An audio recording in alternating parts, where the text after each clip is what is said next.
কালকেই আপনাদের জানিয়েছিলাম উদয়ন গুহ উত্তরবঙ্গ উন্নয়ন মন্ত্রী তার গতিবিধি নিয়ন্ত্রণের জন্য চিঠি দিয়েছেন নিশীথ প্রামাণিক নির্বাচন কমিশনে। গতিবিধি নিয়ন্ত্রণ করল নির্বাচন কমিশন উদয়ন গুহকে। আমরা গতকালও কথা বলেছিলাম রাত 8টায় উদয়ন গুহর সঙ্গে। তিনি বলেছিলেন খুব ভালো কথা, চিঠি দিয়েছেন, স্বাগত জানিয়েছিলেন। তিনি চ্যালেঞ্জ করেছিলেন নিজের বিধানসভা এলাকা থেকে বেরোতে মানা। কথা বলবো প্রতিনিধি মৈত্রেয়ীর সঙ্গে। মৈত্রেয়ী, কি কি বলা হলো উদয়ন গুহকে?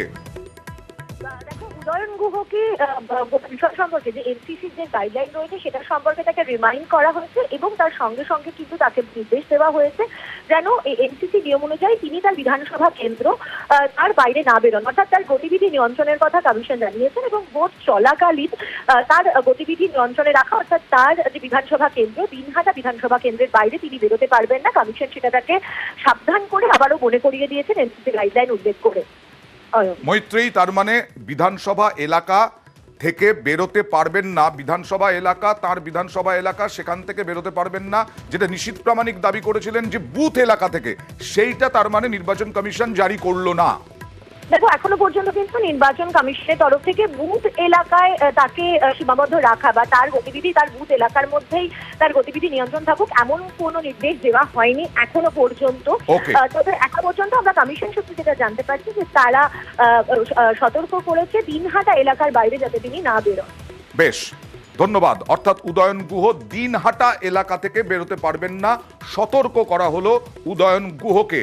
উদয়ন গুহ কি বললেন এরপরে আমরা আপনাদের দেখাবো, কিন্তু আরো একবার নিউজ 18 বাংলার দর্শকদের জানাই, গতকাল চিঠি দিয়েছিলেন নিশীথ প্রামাণিক নির্বাচন কমিশনের কাছে। গতিবিধি নিয়ন্ত্রণ মানে বুথ এলাকা থেকেই বেরোতে পারবেন না এমন কিছু নির্দেশ দেওয়া হোক নির্বাচন কমিশনের পক্ষ থেকে। কিন্তু এবার নির্বাচন কমিশন আজকে যেটা করলো সেটা হচ্ছে তার বিধানসভা এলাকা থেকে বেরোতে পারবেন না, সতর্ক করা হলো।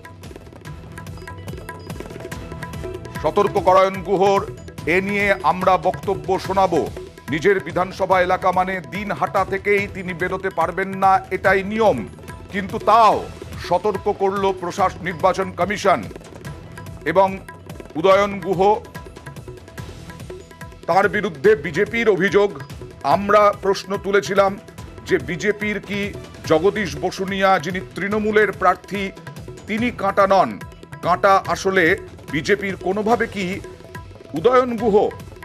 কারণ যেভাবে উদয়ন গুহকে টার্গেট করা হচ্ছে, বিজেপি করছে, বিজেপি অভিযোগ করছে বারবার উদয়ন গুহকে গুন্ডা বলে, সমাজ বিরোধী বলে বিজেপি বারবার তাকে আক্রমণ করছে। সেইখান থেকে আজ গতকাল নিশীথ প্রামাণিক উদয়ন গুহর নিজের বিধানসভা এলাকা থেকে বেরোবেন না, উদয়নকে সতর্ক করল নির্বাচন কমিশন। কথা বলবো প্রতিনিধি মৈত্রেয়ীর সঙ্গে। আরো একবার জানতে চাইবো উদয়ন গুহর ওপর কি বিশেষ নজরদারি রাখবে নির্বাচন কমিশন?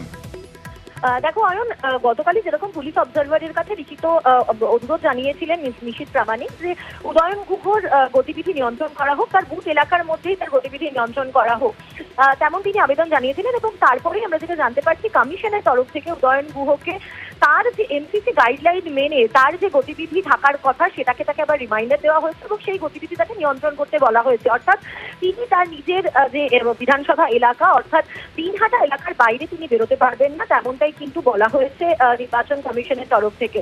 তবে বুথ লেভেলে তাকে তার গতিবিধি নিয়ন্ত্রণ করা হচ্ছে কিনা সে বিষয়ে কিন্তু এখনো কোনো চূড়ান্ত সিদ্ধান্ত নেয়নি কমিশন।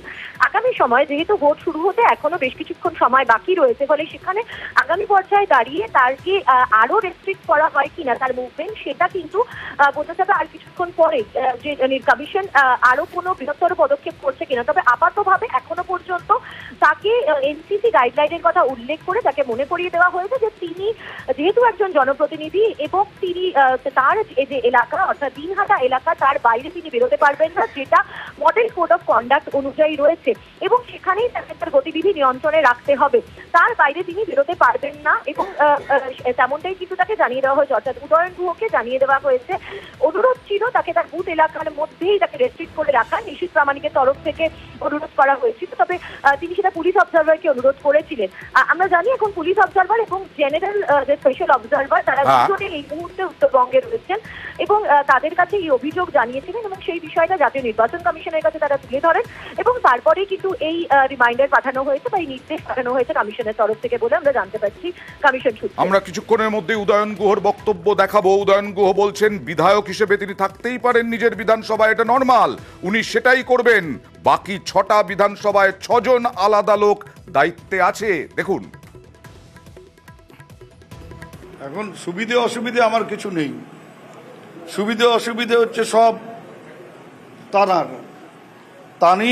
তিনি যা চাইছেন সেটা তার অসুবিধে আছে বলেই তিনি সেটা চাইছেন।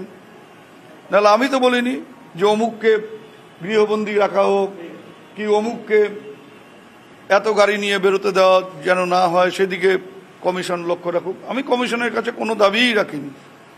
আমাকে নিয়ে যাদের সমস্যা তারা ঠিক করুন যে আমার কোথায় থাকলে সুবিধা হবে। আমি ঘরে থাকলেও আমার সুবিধা, আমি রাস্তায় থাকলেও আমার কোনো অসুবিধে নেই। বাড়িতে থাকলেও সুবিধে, বাইরে থাকলেও কোনো অসুবিধে নেই। তিনি কারো বিরুদ্ধে, অন্য দলের বিরুদ্ধে কোনো রকম নির্বাচন কমিশনের কাছে আর্জি জানাননি। তিনি তাকে নিয়ে সমস্যা যাদের, তারা আর্জি জানিয়েছেন। কথা বলবো বিজেপি সাংসদ শ্রমিক ভট্টাচার্যের সঙ্গে। শ্রমিক বাবু, উদয়ন গুহ, আপনি কালকে বলেছিলেন সাংবাদিক সম্মেলনে যে মারা এখনো শুরু করেনি বিজেপি। উদয়ন গুহর বিরুদ্ধে যে বলা হয়েছিল, আবেদন জানানো হয়েছিল নির্বাচন কমিশনের কাছে যে বুথ থেকেই বেরোতে যেন না দেওয়া হয়, আজকে বিধানসভা এলাকা থেকে না বেরোনোর সতর্কতা জারি করলো নির্বাচন কমিশন। আর উদয়ন গুহ কি বললেন আপনি কি শুনলেন? যে বললেন যে যাদের অসুবিধে তাকে নিয়ে তারা নির্বাচন কমিশনে গেছেন, তার কোনো অসুবিধে নেই। দেখুন, উদয়ন গুহকে মানুষ চেনেন। উদয়ন গুহর বিরুদ্ধে তৃণমূল কংগ্রেসের কি অভিযোগ ছিল সেটাও সর্বজন বিদিত। উদয়ন গুহ বাম জমানায় ক্ষমতার অমৃত সুরা পান করেছেন। উদয়ন গুহ এই জমানায় পরিস্থিতির বাধ্যবাধকতায় বাঁচার জন্য তৃণমূল কংগ্রেসে ঢুকে তৃণমূল কংগ্রেসের মেধাবী ছাত্র হওয়ার লক্ষ্যে আজকে তিনি অকথ্য এবং যথেচ্ছ অত্যাচার চালিয়ে গেছেন। তিনি আমাদের কেন্দ্রীয় মন্ত্রীর গাড়ির কনভয়ের ওপরে 3-3বার হামলা করিয়েছেন, একবার বোমা ফেলেছেন, আমাদের কর্মীদের ঘরছাড়া করে আসামে পৌঁছে দিয়েছেন। তার প্ররোচনায় বিজেপি কর্মী খুন হয়েছে, বাড়িতে আগুন লাগিয়েছেন। প্রতিনিয়ত তিনি প্ররোচনা দিচ্ছেন বিজেপিকে ঝাঁটা খুন্তি নিয়ে আক্রমণ করার। যে ভাষায় কথা বলছেন সেটা কোনো মন্ত্রীর ভাষা নয়, সেটা কোনো রাজনীতির ভাষা নয়। তো সুতরাং তিনি রাজনীতি যে করছেন, এই রাজনীতিটাকেই তো মানুষ ঘৃণা বলে প্রত্যাখ্যান করছেন। এরপরও আমরা বলছি, মমতা বন্দ্যোপাধ্যায়ের আশীর্বাদে উদয়ন গুহরা সীতাই, শীতলকুচি এবং দিনহাটায় যে পরিস্থিতি তৈরি করেছে, ওই 3টে জায়গাতেই বিজেপি প্রার্থীরা লিড পাবে এবং যে কোনো মূল্যে আমরা তাদের ওখানে পরাজিত করব। ধন্যবাদ। আবার হেমতাবাদে